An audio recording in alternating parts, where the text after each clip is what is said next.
নমস্কার, এসো গল্প শুনিতে তোমাদেরকে আরও একবার স্বাগত। আজকের গল্প, আমি একজন সরকারি ব্যাংকার। আমি একজন সরকারি ব্যাংকার। 2023 বিয়ে হয়েছে। চেয়েছিলাম মন্দিরে বিয়ে করব, কিন্তু সমাজের বাস্তবতা সেটা করতে দেয়নি। আমার নিজের পছন্দের বিয়ে হলো। দুই পরিবারের কেউই মন্দিরে বিয়ের পক্ষপাতী না, কারণ আমি বংশের সবার ছোট আর সে সবার বড়।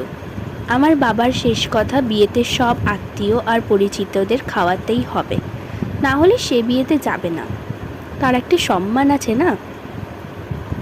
বিয়ে, বৌভাত, ফটোশ্যুট সবই করতে হলো।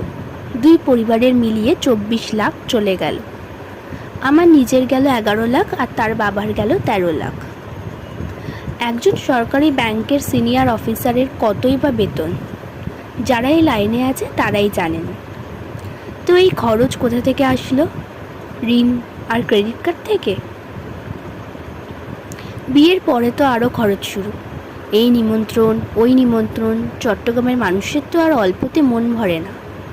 কোথাও হাত করে কম নিলেই হলো, মেয়ের আত্মীয়ের বাসায় কম নিলে ছেলের মাথা কিপটে, ছেলের আত্মীয়ের বাসায় নিলে বউয়ের কথায় উঠা বসা শুরু। এই কথা শুনে যেতে হয়। বিয়েতে ফটোশ্যুটেই গেল 1 লাখের কাছাকাছি। দুই পক্ষ মিলে 700, প্লাস অতিথি আর বৌভাতেরও ওই রকম 600, প্লাস অতিথির সৎকার করা হলো। এইসব কথা কেন বলছি? এইবার কর্মের ফল নিয়ে বলি। প্রথমে আমার শ্বশুরেরটা বলি।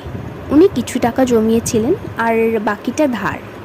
বর্তমানে ধারের টাকা শোধ দিতে দিতে তার ব্যবসার অবস্থা খারাপ। মূলধন শেষ, কোনোরকম দোকান দিয়ে আছে। আমার কথায় আসা যাক। 5 লাখ ঋণ আর 3 লাখের ক্রেডিট কার্ড দিয়ে বিয়ে তো করে নিলাম। হাতে তো বেতনের বাইরে আর টাকা আসে না। নতুন বিয়ে 2টা টিউশন করাতাম, বিয়ের পর সে টিউশনগুলোও চলে গেল। এই সময় যা হয়, বৃদ্ধ বাবা মায়ের ওষুধ, নিজের খরচা, সংসার আর কুলিয়ে উঠতে পারছিলাম না। ক্রেডিট কার্ড একটা শোধ করতে আরেকটা নিতে সম্ভব হচ্ছে না। সেটা শোধ করতে আরেকটা, এভাবে ক্রেডিট বার্নিং বাড়তে লাগলো। বাবা অসুস্থ হলো, অনেক টাকা দরকার বাবাকে বাঁচানোর জন্য। অনেক ট্রাই করলাম, তাও বাবাটা থাকলো না, চলে গেল। শেষকৃত্য, শ্রাদ্ধ কর্ম করতে আরও ঋণ। ব্যাংক ঋণে আরও বাড়লো।